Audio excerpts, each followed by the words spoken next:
In this video, we are going to learn about the ruler settings in Microsoft Word. So when we open the document, by default, the ruler is not enabled in some of the Microsoft documents. As you can see here, there is no ruler here. So if you want to enable that ruler, I'll just go to the View tab, and from here, I can enable the ruler. Now what ruler does is it will really help you to align the document without needing to align every single word or sentence manually. So as we can see, on the left hand side, we have the cursor of the left indent. On the right hand side, we have an arrow of the right indent. That means anything which we will write here will be written in between this indentation. Let me show you how. For example, if I start writing this document, you will notice that it exactly started from this point where the pointer is indicated, and it will automatically end it to this point. Even though we have the space in the document, it will automatically move it to the second line. As you can see here, that it is writing all of this in between this area. So if you want to increase the capacity, what you can do is just move the ruler right to the corner and move it from here as well, and then you can increase the capacity. But it depends on your page settings. The ruler is defined so that everything can be printed on the document with ease. So let me just reset it to the original point. This is the suggested ruler settings. Now let's move forward with the left tab, center tab, and right tab settings. As you can see on the ruler, we have this area here which says L. L indicates the left tab. That means whenever you select this word is set to left tab settings.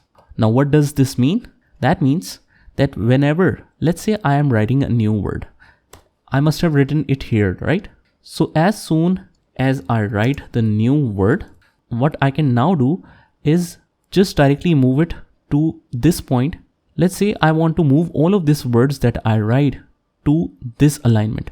So what I'll do is I'll just press tab here, and you can see that how it automatically moves to the same alignment as the other words. Similarly, let's say I have the cursor right here after the word. What it does, it will move the cursor only and not the word. So you need to make sure that you have the cursor at the starting of the point if you move it according to the tab settings. Now what you can do is, if you want to make changes to the tab settings, either what you can do is you just select all of these text which is selected to left tab and just move it according to your description. And then what it will do is whatever you write as a new word, it will move at that point now. So let's reset it to the original point. Similarly, if you want one tab to be aligned at the center sign is indicated like this. One dash and other dash is in the center like this. And what it does is whenever you write some word, let's say this word, and you want to move it to the center, you can just press tab and it will move to the center.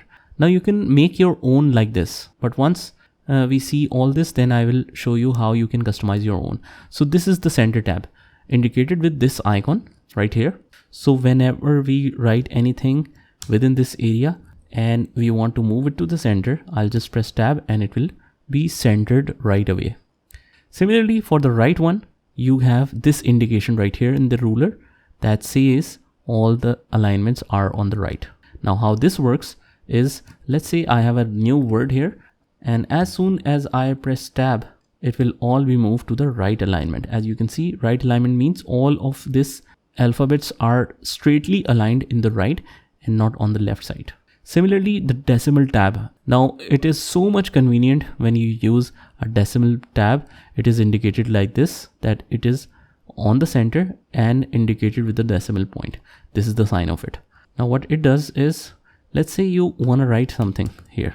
As you can see that the numbers are automatically moving to the left and aligning all the digits on the center. So let's say 1000.23. You will notice that whatever you write in the decimal places, the decimal are always in the alignment. And by the way, guys, this is the complete document that you can find with the link of this video. Just download and practice it along so that you can understand it in a better way. And the final one is the most interesting, and that is bar tab. Although we don't use that very frequently, but what is the purpose of it? It is used whenever you want the text to be written on the both sides of a line bar. So let's say that it is set to the bar tab. Let me show you the sign of it. The sign of it is this one, like this. you have the left indent, then the bar, and then the right indentation as well. So you can write on the both sides of it.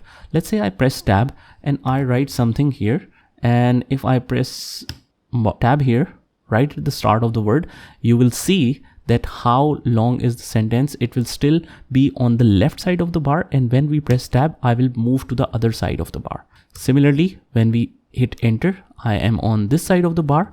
I can just start writing by pressing tab, and then if I want to shift on the other side, I can just press tab to write on the other side. So this is very useful, especially if you are making some tables, or let's say the table of contents, something like that. Now to configure all of these tabs, first of all, I want you to practice all of this, and then I'll show you, so you can just stop at this point and just practice it along until this point, and then I'll explain you further. So guys, hopefully you have practiced all of these tab uses, and now I will show you how we can configure one of the tab here. Now let me just show you how you can customize the tabs of your own. Let's say I want the new tab to be defined just to write the index. So what you can do is, to get rid of all of these tab settings, if I press enter, it will continue with these tab settings. So what I'll do is just double click anywhere in the blank area that will enable you to do these new settings. And then what I can do is, to open the tab settings, I can just double right click here on the ruler. What happens is, if you press double left click, sometimes it opens the page setup, or sometimes it opens the tab settings. So to avoid the confusion, just always double right click, and then you have all the settings. Now what we can do is, let's say I want the index to be appeared with the dotted lines. So we have the chapter name and then the page number. Let's say like that. So I'll actually set it to right and then the dots as well. So let's see how it works. Let's say I write here chapter 1 and it is on page 23. Now if I want this to be separated at the end but with the dotted lines, what I'll do is I'll move just before the number and then just press tab.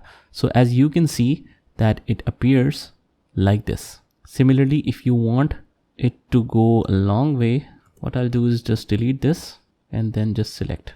I can just move the indent to whatever position I want. And now I can write here chapter 2 and it is on page, let's say 56, and I want 56 to be appeared just like this. So just press tab and it will be aligned like this. So just make sure that if it is conflicting with the other tab settings, just delete all of this and then just try this one.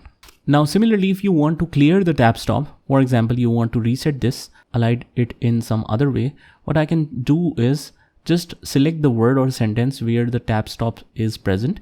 And then what you can do is just go to the top area where it shows the symbol of the tab. Just double right click here and then just clear all. Click OK and then you are reset. So that's it guys. This is how you can make the tab settings to work efficiently on the Word document. Just try it by yourself and I will see you in the next one.